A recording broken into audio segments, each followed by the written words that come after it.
Alright, let's see. I've never played any of the games, so Only diet is pizza and I soda am lost. could ever make for a good franchise. Okay. Oh, never mind. I am Devil May Monster. Cry is Ugh. like nothing else. You like brothers fighting for power? We got Yeah. that. You want to kick some demon ass? We got Yeah. it. Sexy demon babes? Sure, man. Why not? That thick shaft that Oh, yeah. causes women to shudder.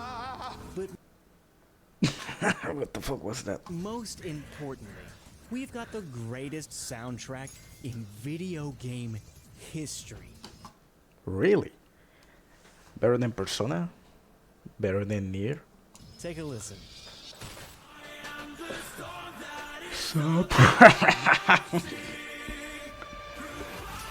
Okay, I've never played any of the games. I do know about the plastic chair. The plastic chair is amazing.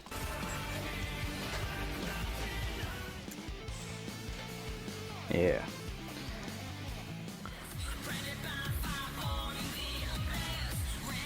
Such badassery could only be crafted by those who lived it. The ring of which you'll be kissing belongs to Hideki Kamiya, the former kingpin of Platinum Games, and the director Okay. of Resi 2, DMC, Damn, that's crazy. That's him? That's crazy. kingpin of Platinum Games, and the director of Resi 2, Ah. DMC, Beautiful Joe, and Okami. If you've played Bayonetta or you have I haven't played that one either. eyeballs right now, you're Yeah. aware of the legacy. Speaking of Yeah. legacy, that's kind of the entire vibe of Devil May Cry.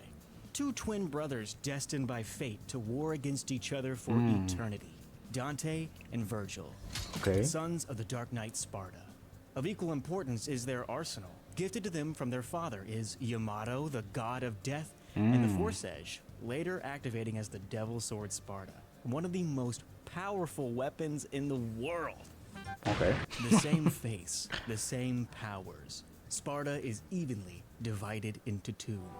I need more power.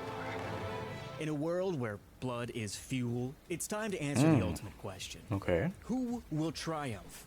The ultimate demon hunter or the unstoppable Thonic force? Is this even the ultimate battle? Or will the two join forces to quell threats against the Ooh. world? Well, there's only one way to find out. Come on, let's get in there. Devil May Cry. Yep, that's me. Long before the events of the series, Dante and Virgil lived as the twin brothers of Eva and the legendary Dark Knight Sparta. Living on the outskirts of Redgrave City, Sparta taught them early the ways of combat, which would later showcase their magnificent abilities. Around their 8th birthday, Eva had gifted them each half of an amulet, said to hold great importance to the family line. Okay. It wouldn't be long before after that Sparta would fall ill and pass away. Unbeknownst to both boys, Sparta was not only a demon but one of the most powerful of his kind. This made them the target of an ambush by a pack of demons, who Eva gave her life to protect. And even though the twins survived, they were separated. Knowing of each other's fate, they independently grew as two separate but strong entities. Dante, resentful of Sparta's legacy, would become one of the most prominent demon hunters in recent history. And Virgil, activating Yamato's power at such a young age, fended off the demons attacking him. As he was Okay. not home at the time of the attack, he ran, thinking he was abandoned by his own mother. And vowing to never be vulnerable again, seeks the highest power obtainable at any means possible. And that would bring us straight to our first primary source, the DMC3 manga. The manga opens up speaking about Sparta's legacy. Specifically, What? We're going straight to the manga? he has the legendary Dark Knight. He holds no ill will against his own kind, yet wielded the power of darkness to defeat his own god, the Demon Lord. With the sacrifice of a human priestess, he sealed the underworld off from the human world, and would delay the inevitable growing of the Qliphoth, the giant demonic tree of the underworld, which would bear a fruit only once per 2,000 years. And that fruit was Okay. capable of raw, unparalleled demonic power. So Sparta, after his great deed, would live the last half of his life as a human, and he would later live that full life and die in the human world. And with the sacrifice for humankind and those evil spirits sealed permanently, his legacy is cemented as an unparalleled legend. This is what the world knows of Sparta, but is this the full truth? Well, it's to be decided. We hard cut to Dante, and this manga details the infancy of his Devil May Cry service. It's ran by Dante and assisted by a man named Enzo. Yeah, he might look familiar. There's a $4 million idea. reward out to retrieve a missing person, a lost child, specifically Alice, dubbed Alice in Wonderland. Nah, Probably can see of where this is course. gonna go. Yeah. He goes through a whole gambit of demon fuckery to get to her, and he actually drops this line, which is pretty important. It comes up a lot later. I don't know what you have up your sleeve, but a demon does not feel joy, nor does he cry. Yeah. And eventually he Yeah. does meet Alice, but the whole thing was rigged from the start. So Dante gets his first taste of a truly sorrowful defeat. And what a beautiful page this is, honestly. Yeah. The story progresses, and we learn a bit of the history of the underworld. Those 2,000 years ago, Sparta confiscated the names of the demons who would represent the 7 deadly sins, sealing away Okay. their power and thus imprisoning the 7 gatekeepers of Teminagru, a massive pillar constructed by devil worshippers, said to harbor the true gateway to the demon world. This great task required that he, too, lock away his own demonic power, as well as the great demon Leviathan. So with his blood and that of a sacrificed priestess, he was able to seal the tower. This with the added measure of creating 2 halves of that amulet we talked about. Should those halves ever be connected again, they would awaken the Sword of Sparta. Keep an eye on this one, it's essential in pretty much every DMC game. So, both Dante and Virgil separately meet with a man named Arkham, a man who deeply studied the dark arts, and in consequence to a failed ritual has been left disfigured for the remainder of his life. He prods the pair about their lineage, hinting that he knows well more than he should. Both Dante and Virgil have wildly different reactions to this, by the way. Dante just starts slashing his solution to everything, Of course. but Virgil listens.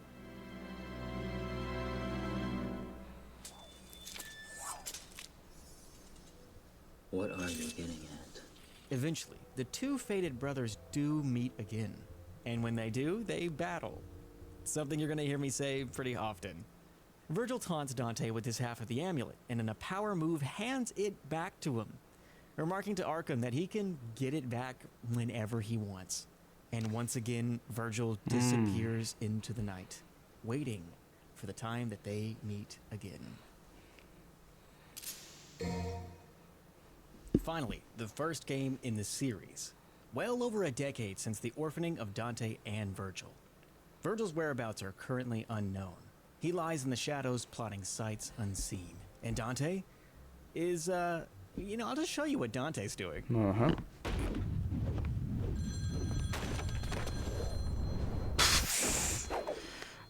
Nice.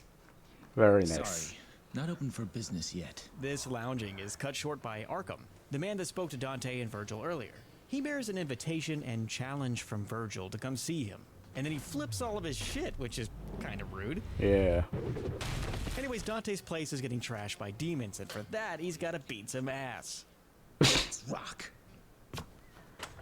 Uh-huh. Wow. Pretty quickly, Dante realizes that he's not meeting Virgil in the back alley for a fist fight. No. He's challenged to make to the top of Teminagru. Whoa, wait, Virgil, you woke up Teminagru? Alright, he's pretty fucking serious about this one. So Dante starts making his way into the tower, and it's here where he encounters Cerberus, who is exactly who you think they are. You know, in a dog show, you definitely take first place. Together they duke it out, and when Dante Jesus. triumphs over Cerberus, he awards him the favor in the form of his spirit in nunchucks. And here I think is no better a time to show you what Dante does pretty much anytime he gets a new toy. Yep.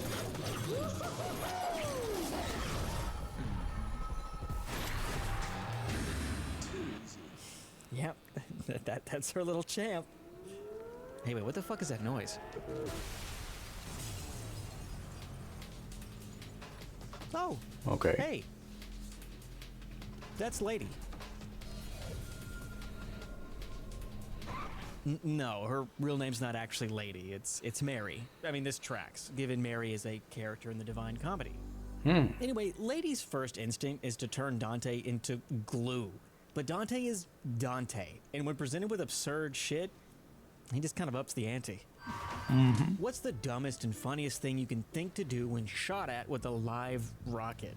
Is it this? Wow. All these games are stupid. It makes me want to play them, to be honest.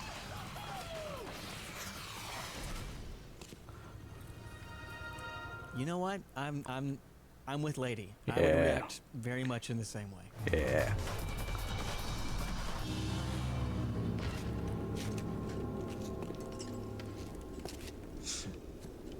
This just keeps getting better and better. Stupid. Meanwhile, Virgil and Arkham are chilling in their treehouse atop the fucking planet, plotting on how best to stop Dante and Lady from making it up all the way to the tower. You see, if Virgil can acquire Dante's half of the amulet, he can finally open the gate to the demon world. That would normally be a problem, since it's Okay. around the neck of a very capable demon hunter. But it's Virgil we're talking about. If he wants it, he's gonna get it. See, the reason they're nervous about Lady is that Arkham is secretly her father. Lady wishes death upon Arkham because he sacrificed her mother's life to gain demonic power, which is just stealing Sparta's homework and using it to be kind of a dick. So, I don't blame her. Wow. Also, in this meeting, Arkham says the line, A storm is approaching. and if you know anything about Devil May Cry, Hey. that's probably not a stoke of flame. I'm Yeah. just saying. So Dante's climbing the tower, right? And he meets a rather strange individual, that of Jester, who's kind of a know-it-all asshole. After a pretty quick beatdown, he up and leaves. And eventually, Dante Okay. does make it to the peak of the tower. After a grueling spat with a centipede beast and these fucking things, I hate these things. The climb followed by the atmosphere is really what Devil May Cry is all about. Ah, that good old feeling that all the games have. You showed up. I still get goosebumps about this. Oh, this is what they call a heartwarming family reunion, eh? You got that right. And as the Sparta twins lay it all bare on the battlefield, Virgil is able to land a devastating blow with Yamato. With this, he not only grabs Dante's amulet, but he makes sure he cannot get up by stabbing him with his own sword. Rebellion. God damn, Virgil. Dante lies in a Think. heap, and Rebellion then soaks his blood, activating his unearthed devil powers. And for a flash, we see the true might of the devil trigger. Okay.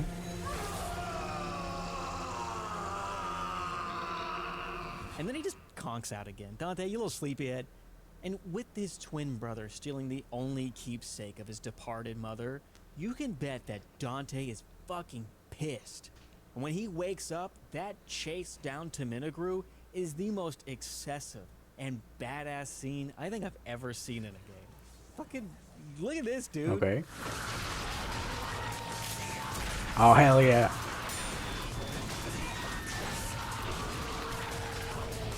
Yo, the soundtrack. Holy shit.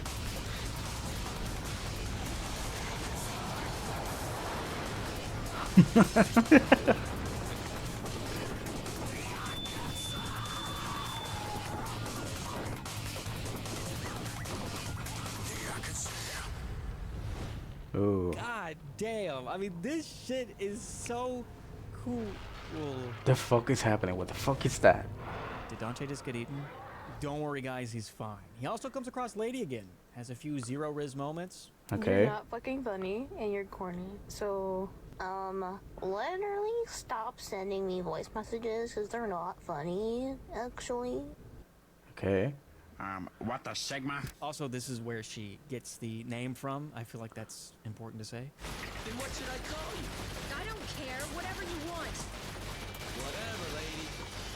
And while this is happening, Arkham and Virgil are at the tower door, using Arkham's book to get to the control room. Arkham also takes this time to clown on Virgil for being more human than demon for, whatever reason. And then he gets what he fucking deserves. And he gets skewered. But wait a second. that was supposed to be Lady's kill. She's gonna hate that shit. See, Dante actually manages to catch up with Virgil, and they start going at it again. And just as Virgil's gonna get away with more nefarious shit, Lady actually steps in.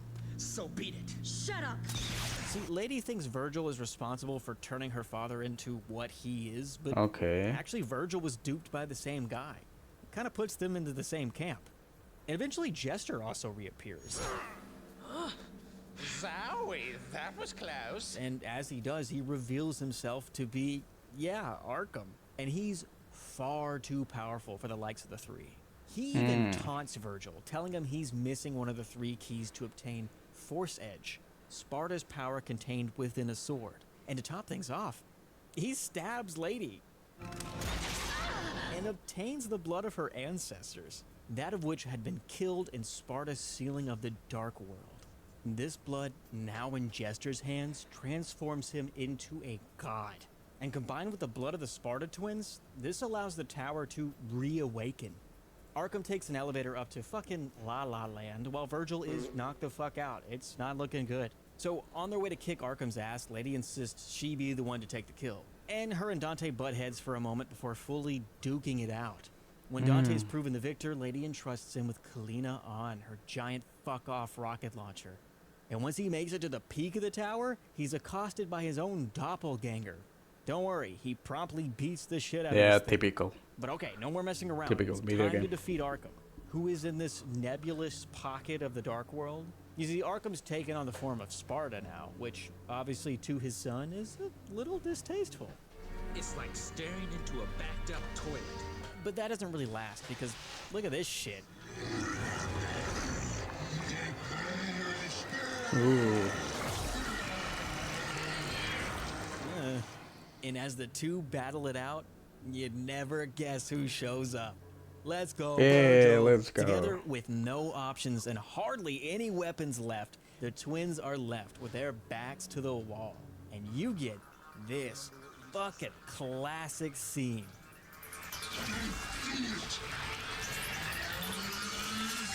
Ooh. That hits every time. Once Arkham has been fully obliterated, Lady approaches him in both anger and grief. Mary died a long time ago. My name is Lady. Goodbye, Father. Nice. Nice.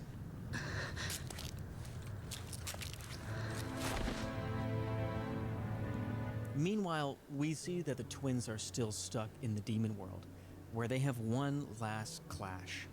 Dante pleads with Virgil, telling him to change his ways and to give back his half of the amulet. But Virgil is too far gone, I need more power. leaving Dante no choice but to fatally wound him.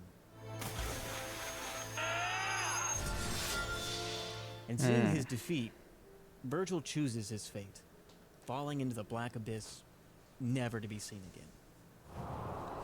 Well, that's bullshit. We see him again. For sure. Dante, with no other options now, takes his side of the amulet and Force Edge and returns to the waking world. Once home, Dante has a rendezvous with Lady, where she finally finds a name for his business. Maybe somewhere out there, even a devil may cry when he loses a loved one. Don't you think? Ah, that's what the name is for. Maybe. Perhaps a full-fledged devil would never grieve, but to lose the only member left of his family, well, just maybe. Want to know the name? Devil May Cry. And this concludes Devil May Cry 3. Is what I would say. But wait, there's actually Okay, what do you mean 3? What happened to 1 and 2? more. As it turns out, there's actually a secret ending. And in this ending, we see the fate of the damned Sparta twin. Virgil, on his last leg, encounters the Demon King Mundus, an ancient enemy of Sparta. There is no possible way someone in this state could face an adversary of this proportion. And faced with such an insurmountable foe, Virgil does the most Nice. Virgil thing he could do and charges straight in.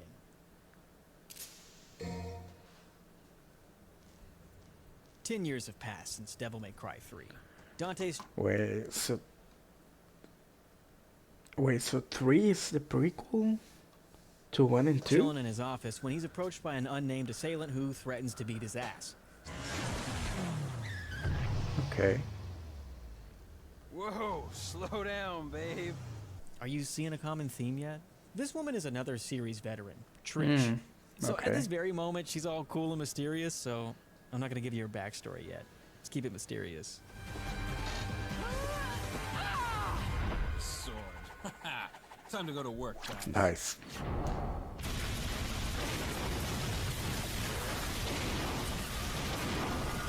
Shit. Good news for Dante.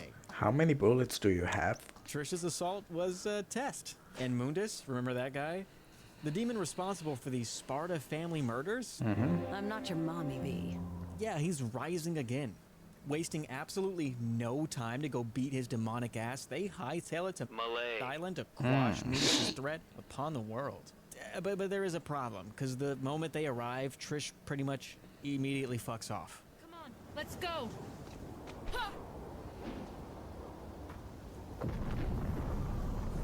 Which now means Dante's flying solo. So, I mean, I guess let's go explore the castle. It's Okay. here where he picks up a ton of items, chiefly that of Alistair. It can only be wielded by a chosen one who can conquer it. And so you might be asking, how does he acquire this item? Well, it kicks his fucking ass. Ooh. But I guess he's fine. And I guess Okay. Alistair didn't realize he was chill like that, so now he can use his devil trigger abilities with the sword. Yeah. Eventually, while exploring the castle, Dante once again gets his shit This rocked. game's goofy, but in the best way. This is by Nello Angelo, an extremely capable and powerful demon. So much so that Dante doesn't stand a chance in winning the fight, were it not for his half of the amulet, which Nello looks at and just screams and runs.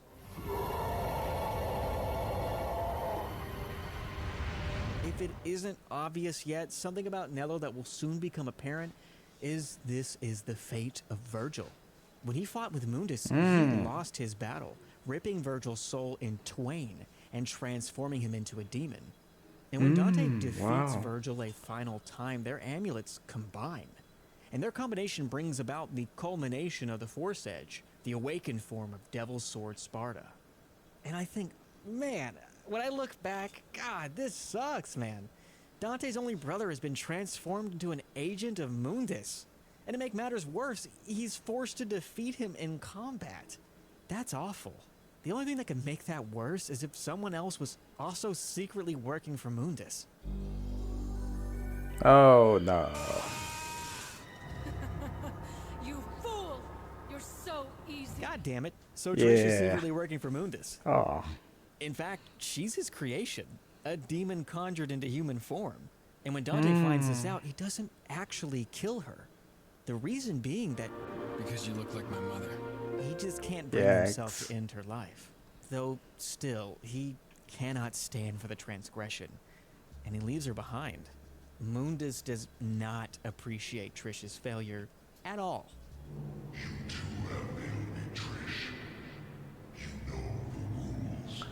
And so do I.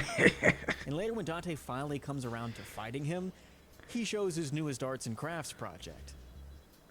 Okay.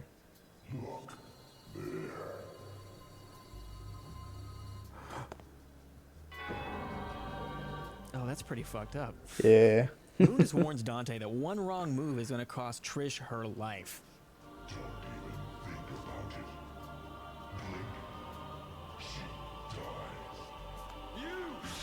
And for a while, it looks like Dante's on the ropes.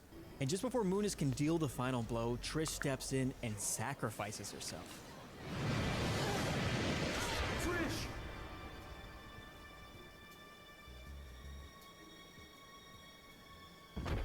Trish!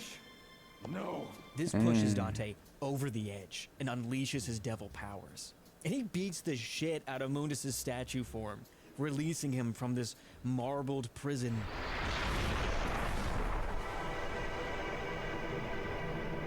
The holy shit, Yeah. Mundus is horrifying. I kind of forgot what I was gonna say. Goddamn.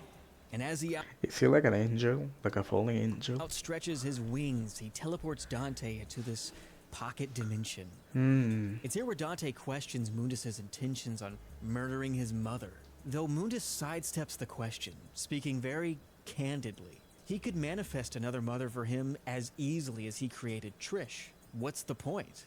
If this is all Dante needs, Mundus can grant him that as easily as he breathes. Dante tells his goofy ass to shut up. Yeah, hell yeah. Mundus, a minor deity, doesn't feel like explaining himself any further. And you know what? Dante gets the memo. And he calls upon Sparta's form to finish this once and for all. Roger, let's kick his ass. And with Dante once again the victor, he visits Trish. And with her body, he leaves his sword and amulet with her. Bloodied and battered, Sad. he stands to leave. But not before he takes one final moment to grieve her loss and reflect. This, however, is cut short. Mundus shows up one last time. Oh. And this means Oh no, the asshole has a face too. Ugh. I mean, Dante's hardly standing. But before he can be slain, Trish springs back to the living world. Literally backflips back to life. Holy shit. And you know what? It's time for another jackpot moment. Jackpot. Ah.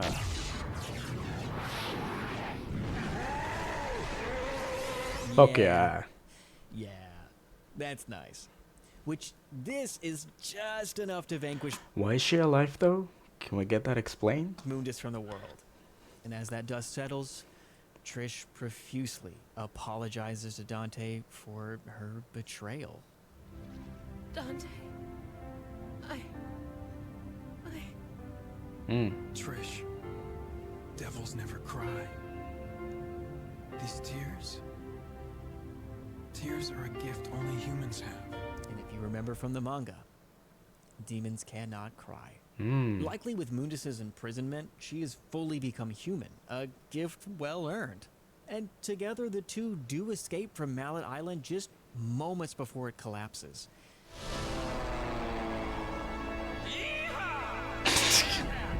It joins the deep sea beneath. And it's here in the epilogue where we actually learn that Dante and Trish are now officially business partners. Nice. 5 minutes. More than enough. And for just a moment, the shop does get renamed Devil Never Cry, which we just, come on, that doesn't stick. We know it doesn't stick. It just does not have the same ring.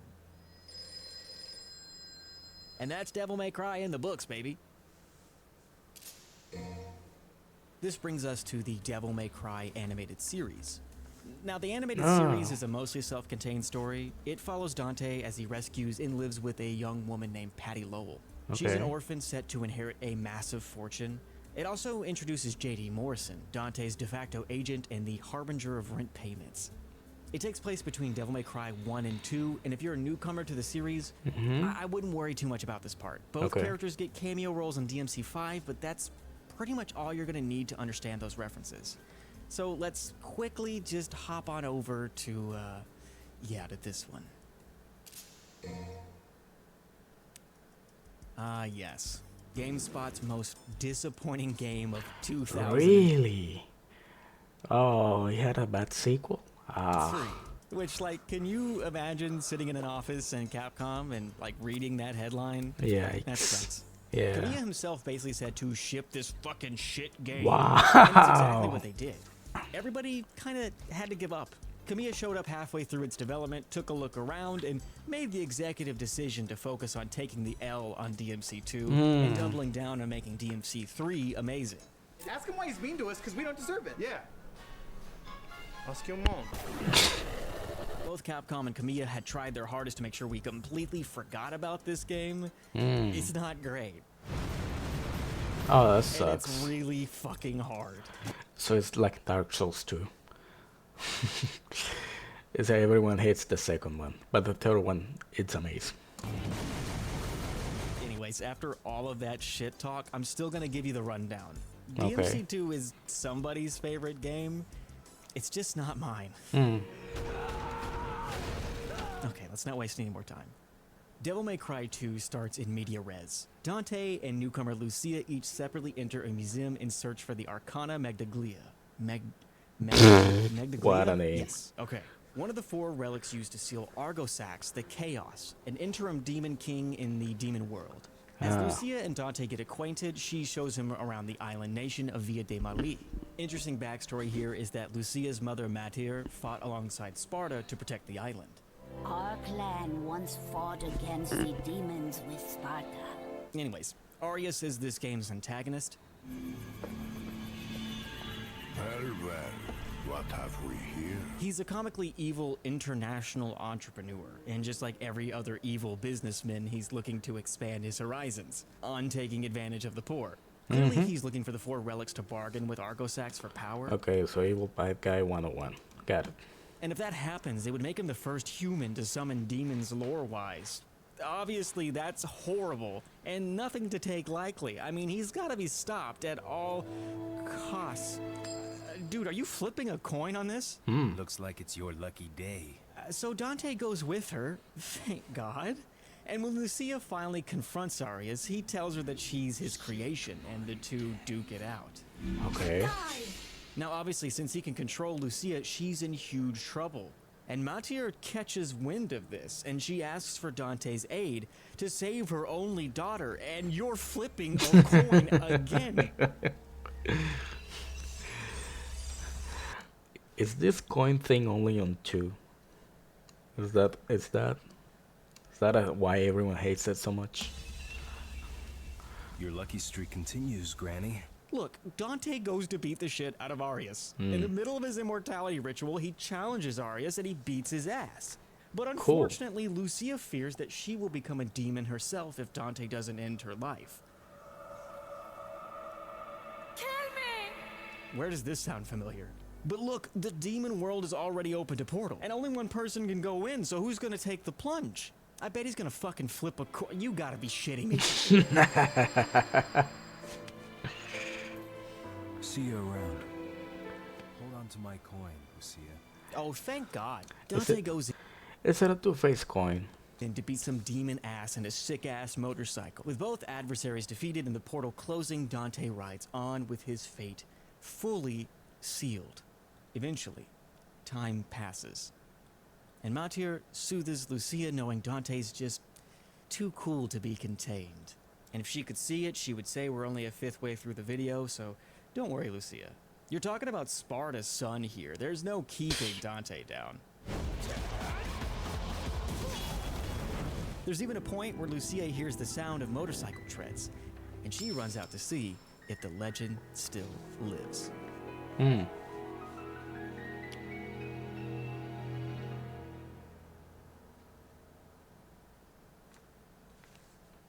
with that in the books, it's time to get us straight into Devil May Cry. That's it? That's the whole story for 2? That's so short. By 4. Now, decades before the events of DMC4, Virgil travels to the city of Fortuna to investigate a budding religion known only Decades? How old is he? as the Order of the Sword, whose holy symbol looks an awful lot like Sparta. His attempts to reach it, however, are cut short by a group of scarecrow demons. Now, obviously, this is Virgil we're talking about. These demons don't stand a chance. And as if it were nothing, he clears out the gang and dons his robes once more. Nice. And as he steps towards the church, he catches the eye of an unnamed woman who stares him down as he walks into the vista. Mysterious. Okay, time for DMC4. Now, in Devil May Cry 4, Yamato, the god of death, once wielded by Virgil, has fallen into the hands of Nero, a holy knight in the Order of the Sword. He's currently running as fast as he can towards an opera house where the Order of the Sword is conducting a ceremony. Something you'll likely notice here is that Nero's arm is in a sling.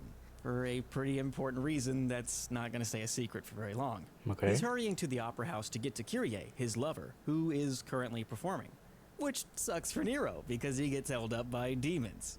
And the shots here while Kyrie is singing as Nero fucks up a gaggle of monsters, this is just one of the coolest sequences. I mean, it's pin ultimate Devil May Cry.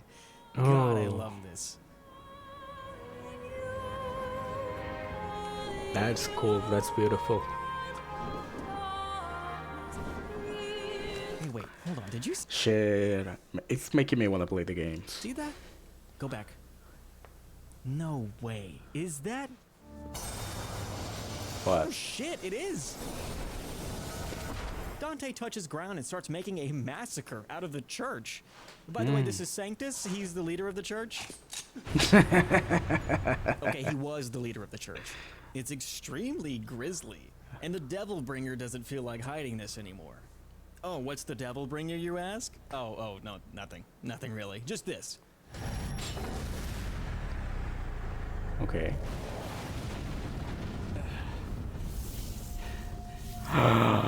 You got a trick up your sleeve. I thought the cat had your tongue. Yeah, Nero's got a demon arm, no biggie. Nero and Dante have a super badass fight, and Nero, seeing that his adversary can handle a 5-foot sword ran through him, asks that...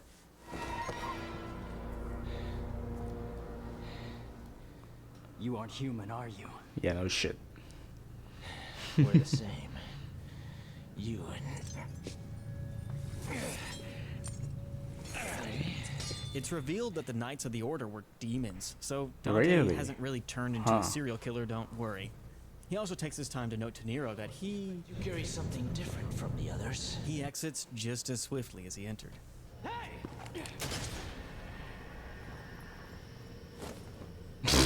Kid. So What Nero an is given asshole. the most exhilarating job of hunting the devil killer Dante with the destination of Fortuna Castle, and he's asked to do so by Kyrie's brother, Supreme General Credo. Just as the lovebirds are about to leave, the city gets ransacked by demons. It's short work for Nero, but he does end up separating himself from Kyrie. But Nero presses on, and on his way to Fortuna, he meets Gloria. She's like totally new in town and stuff. Meanwhile, as all of this occurs, Sanctus has some funky stuff going on. Okay. He's being revived by having his soul infused with that of a demon by Agnes. I was wondering why he's alive. He's a bit of a freak, but chiefly he's the Order's most prestigious scientist. He's also the inventor of Red Queen, Nero's trusty sword, which is like this experimental weapon. It's got a motorcycle grip on it, so when it's revved, it ignites.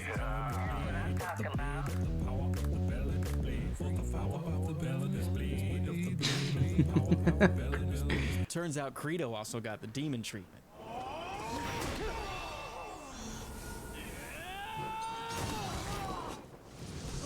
Instead of a ghoulish creature, Credo has the characteristics of the Angelo, not too dissimilar to that of Nello, Virgil's unholy form.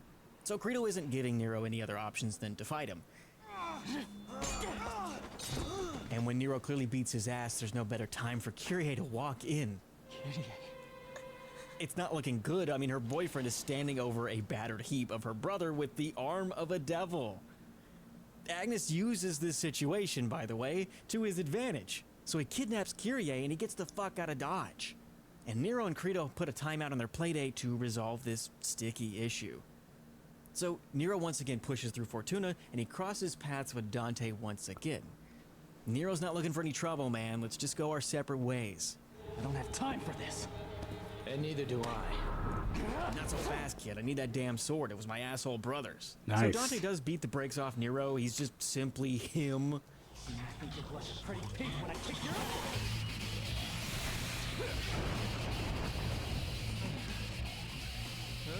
Beard style. But instead of snatching that sword, then keep it. Now that you're calm and cool, get going.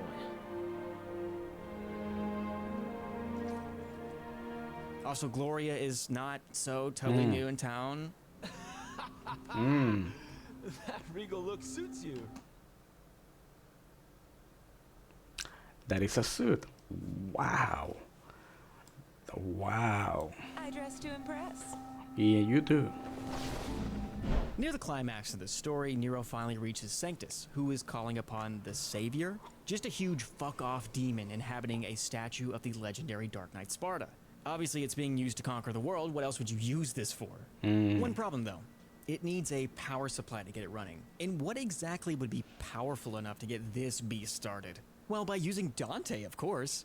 But Nero and Yamato could probably work, too. And this happens. Sanctus uses Kyrie as hostage, which results in Nero's capture. Then come and get it. And this begs the question, how is Nero able to power the Savior as well as Dante? Sanctus tells Nero himself that he... I must salute a man who carries the blood of Sparta. Hey, wait a second. Does that... No, come on. That doesn't mean that he's... Credo comes crashing in to save the two like a badass. But his attempts are in vain, as Sanctus proves to be too powerful.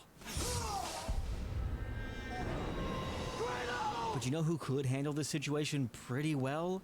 Dante. And as he has his fun with the Savior and Sanctus, he tells Nero that if he wants Yamato, he's gonna have to come and get it. Too bad though, because Nero's getting sucked.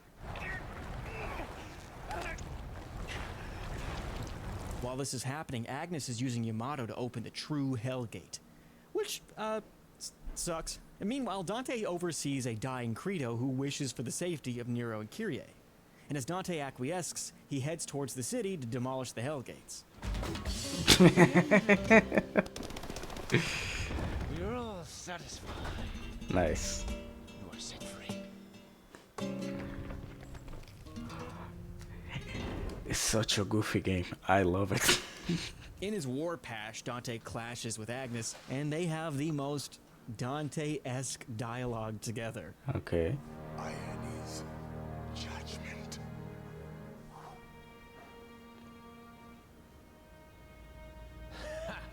And your judgments interest me not. For I'm here to reclaim Nice. what's rightfully mine. That's great.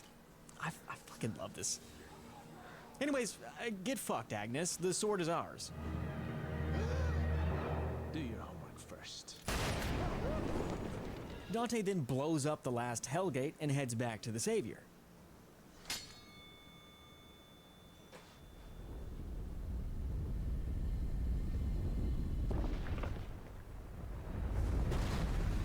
Realizing after a brief confrontation he's not gonna get it beat from the outside, he hands Yamato back to Nero in the coolest fucking way possible.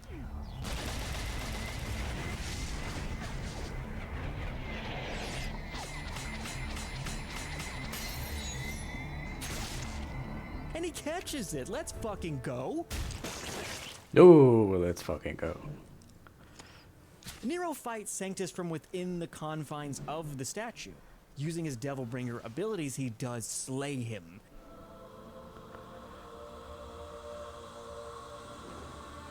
And catch Kyrie at the same goddamn time. Let's go. With the Savior now inactive, Sanctus and Agnes dead, the world is finally at peace. And as the dust finally settles, Dante has one last talk with Nero. I want to entrust it to you, so I am. What you do from here is your call. Hey, Dante. Will we meet again?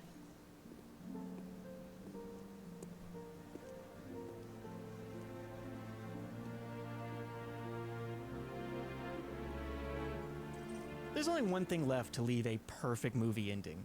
If we could get a kiss between Nero and Kyrie, it's perfect. Oh. But it looks like that kiss is gonna have to wait. Guess that kiss is gonna have to wait. Yeah! Nice. That's Devil May Cry 4, baby. Just kidding, though. Just kidding. There's a secret ending. And we're back at Devil May Cry.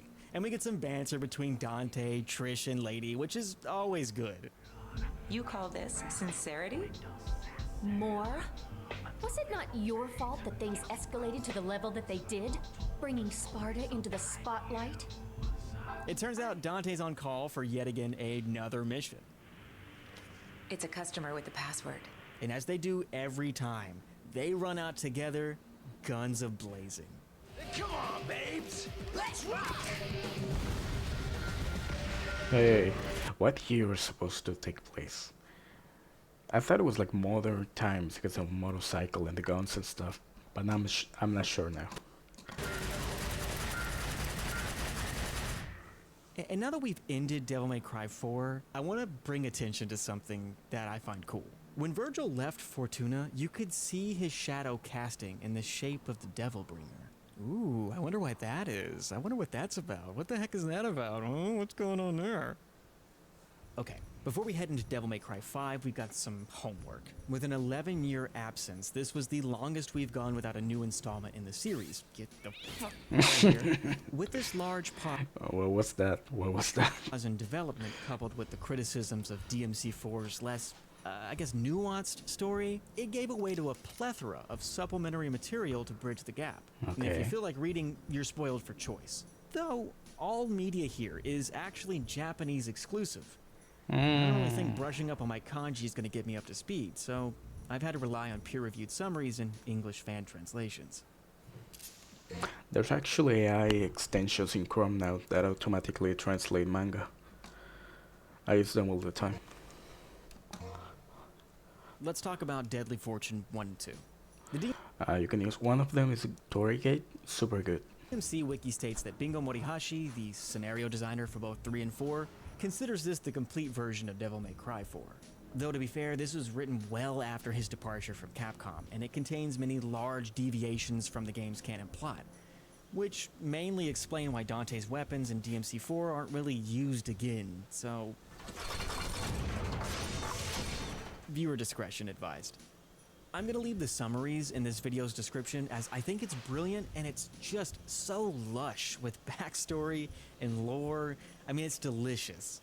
It's wonderful character building for Nero, and it fills a lot of the gaps in DMC4, but beginner friendly? I don't really think it is. But if you're a newcomer, I'd feel guilty not letting you know of its existence. So yeah, if you're a native or a well-learned reader, give it a shot. Come back to us.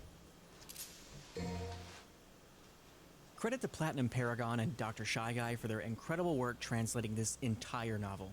Without them, this segment is impossible. In the Google Doc, Platinum's Ko-fi link is mentioned, and I will be posting this also in the description.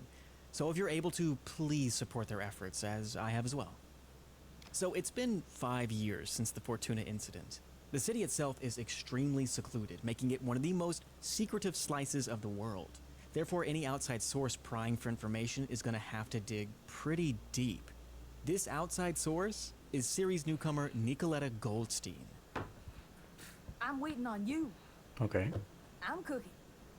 Any special orders? An extremely brilliant artisan and arms dealer. She's cute. And her lineage is rich. She's the adoptive granddaughter of Nell Goldstein, the creator of Ebony and Ivory, Dante's favorites. Yeah, there she is! She's also the daughter of Agnes. Yeah, that guy, he fucked. Ah.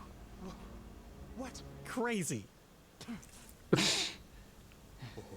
Anyways, she's meeting at a bar with Jeffrey Turner, the journalist for Occult Times magazine. Usually, something of this kind of magazine would be What a fucking magazine. bullshit, but Nico has a hunch there's a bit of truth, and she's right.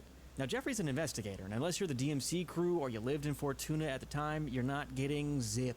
This was the case for Okay. him, having to rely on hearsay to document the happenings. You see, she's not just after the weapon used to defeat the Savior, she wants her father's notes to continue her own work.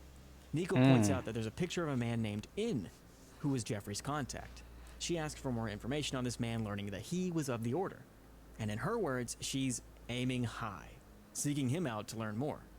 And it's actually here where we learn what Nero and Kyrie have been up to. Together they care for a band of orphans displaced by the incident. And in the meantime, Nero spends his hours in the garage trying to fix Red Queen. And it's in this garage where Nico and Nero do eventually meet. Nico's manners leave much to be desired, but the two do strike a deal. I'll try to save you some. Not. Together they'll go back to Fortuna Castle, grab her dad's work, and in return, Nico's gonna offer her wisdom on demonology to Nero. And meanwhile, we see what Dante's been up to. He returned to Vide Mare, Okay. the island in which DMC2 occurred, and he does actually meet back with Lucia. And they battle their way through hordes of demons to meet a demon named Balrog.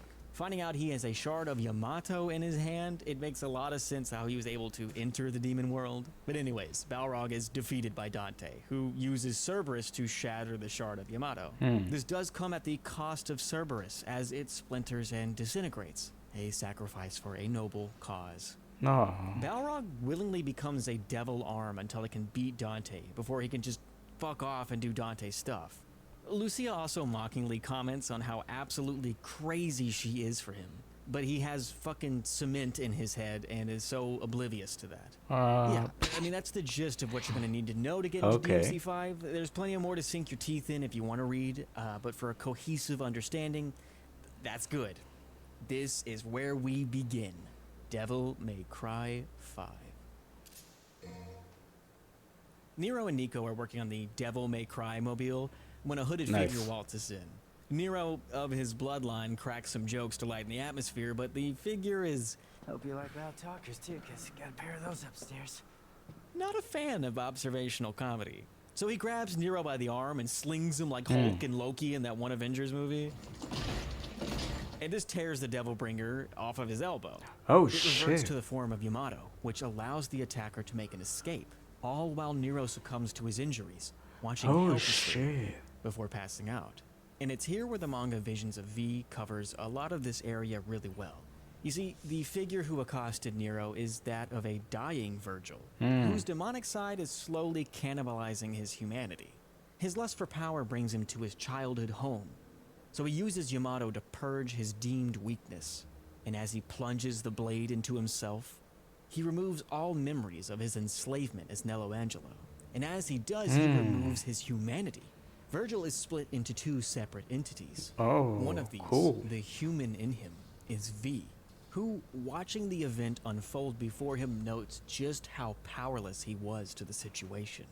It's also thanks to a collection of poems belonging to Virgil that V is even able to recollect his childhood with Dante.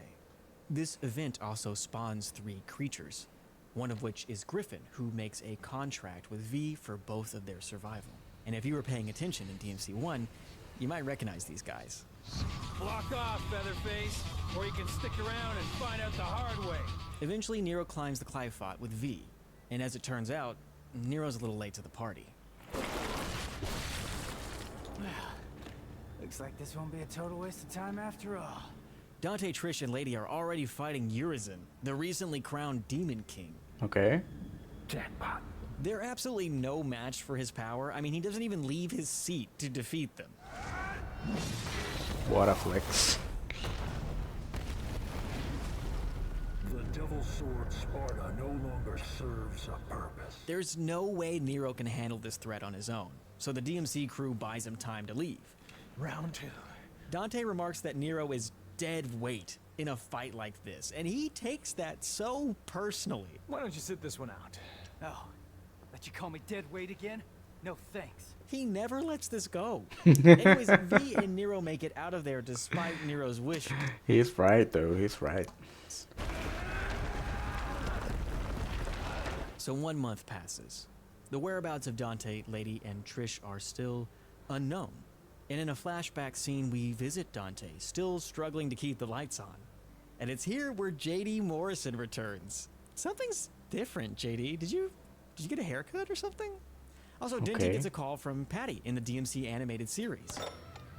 Devil May Cry. Dante, do you have any idea how many times I've tried to call? Like a zillion. Oh my god, tonight's my birthday party. Yeah, I'm turning 18. Not a little kid. He begs for Okay. JD to get him out of it, and he agrees on one condition, that he take this next job. What? Come on. You don't think I can handle this gig on my own? It's a big job. Big job, Dante. You're gonna need the help. And the person to offer him this suicide mission was V. And now that he sees this task is borderline impossible, especially with the crew MIA, he's enlisted the help of Nero and Nico to help them get the gang back together. And since Nero has no right arm anymore, this gives Nico the perfect pet project of a lifetime. Behold, my genius. Equipping Nero with the Devil Breakers, mechanical that's prosthetic arms funny. with a multitude of badass usages. Like uncle, like son, huh? Speaking of arsenals, weapons are the name of the game in this chapter because V overhears the demon Malphus explaining orders to destroy the Devil Sword Sparta so Urizen's reign may be truly realized. And lucky for him, he gets to it first. And wherever Sparta is, well, Dante can't be far. And that's true. Here he is lying in a coma in the most extravagant way possible. Now, because Dante is Dante, the way to awaken him is going to be unorthodox. Okay. V, seeing no other choice, humors this and threatens to stab Dante in the fucking head. And just before he's skewered, Dante awakens. By this point, Nero's already halfway up the Qliphoth on his own, and Dante does not love that idea. Gotta get going because that annoying pimple Nero is making a beeline for Urizen, and if he gets there, he's gonna. So he needs to hightail it up there to save his ass. It's worthy to note that at this point, the tree has grown to a near exponential Holy rate. shit. It's due to the ocean of blood it's absorbed by now. Yeah.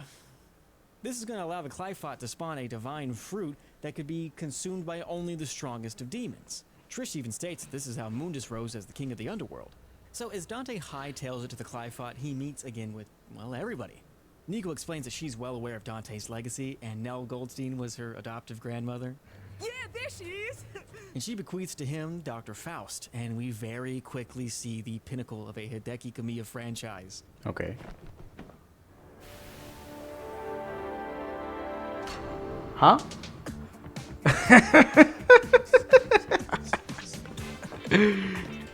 Hey.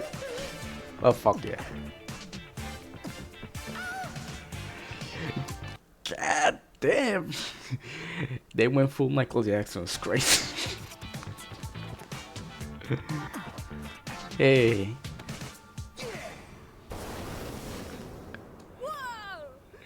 The heck. Just a moment after that, Nero and Dante beef it out real quick, and then the gang decides to split up. Okay, alright, time out. It's at this point That was so good. That was so good. where the story now ping-pongs between the Tritagonists. And the story starts ramping up to its climax. It's all gas, no brakes. I need you to buckle up. So the very end of this video, it is breakneck. Fine. I'll go by myself. And it's very dense. So hold on, okay? Ooh. Perfect timing. So Dante's making his way up to the tree, and Nero is assisting V, who is quickly turning into ash and dust. No demonic power courses through his veins anymore, meaning he's on borrowed time and he's gonna soon wither. V shares the same premonition that he shares with Trish. The Urizen has never existed in the underworld, meaning he is an entirely new entity.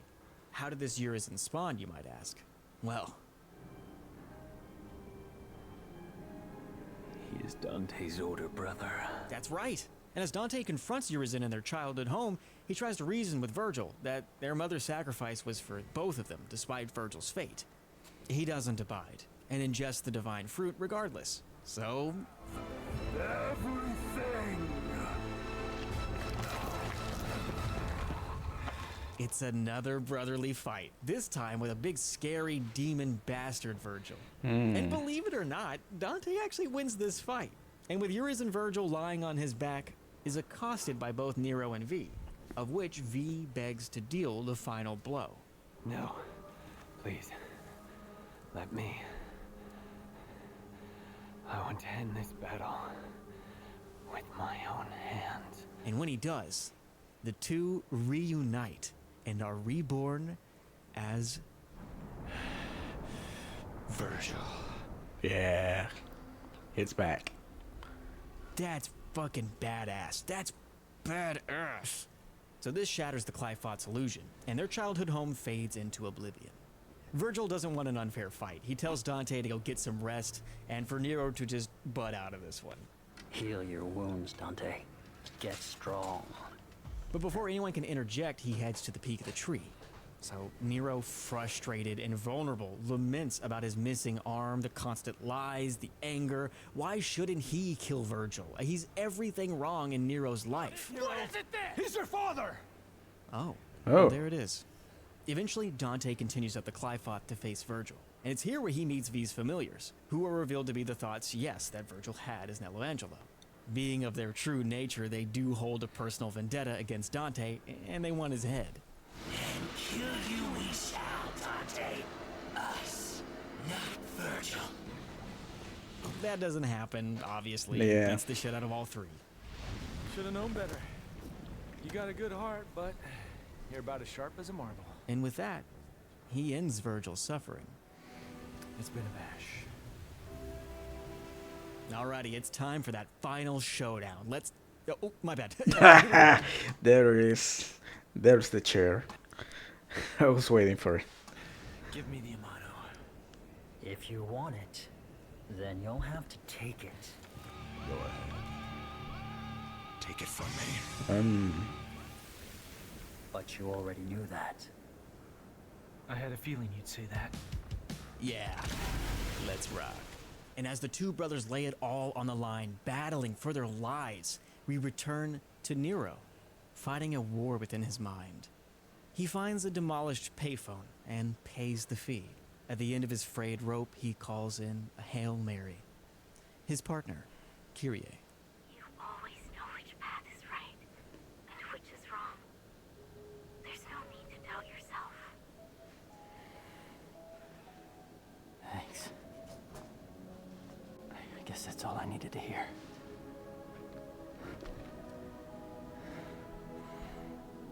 I have one last thing to take care of. Then I'm coming home. Emboldened with a newfound bravery, Nero finds his place in fate. But this time is different. I swear! Okay. I'm not letting you die!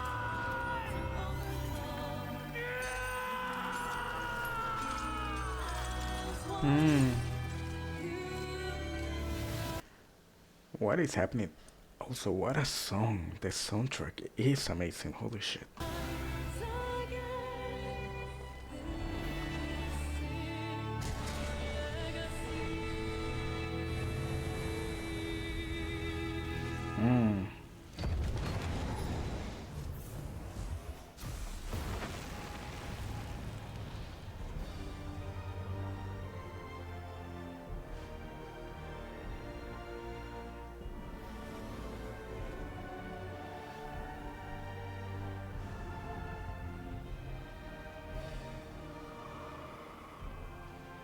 My jaw dropped the first time I watched this. This is curious. Nero. Holy fucking shit. Nero's not letting either brother die. This is not their destiny. And whoever retorts is gonna get a bitch slap from hell. This is not your... You see, Nero's got a bone to pick, and it looks like Dad's still ready to learn lessons the hard way. So bring it on. So this incredible battle ends with Nero as the victor, which by Nero's rules means it's time for a truce, bitch. And if they're gonna be working together, it means the brothers can finally destroy the tree in the demon world while Nero watches over Earth.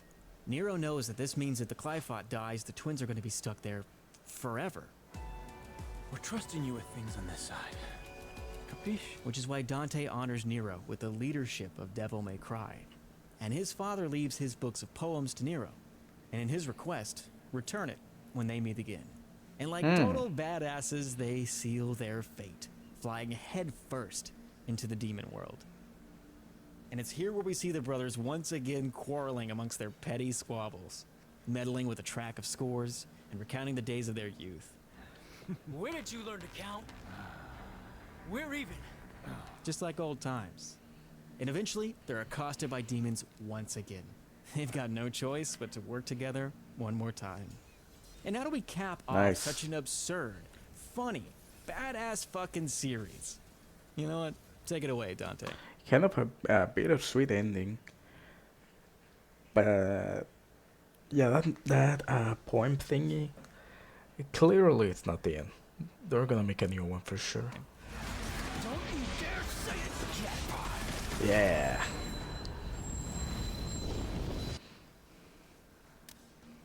Hey, if you were working on something while you were watching this video, as always, I hope your project goes well.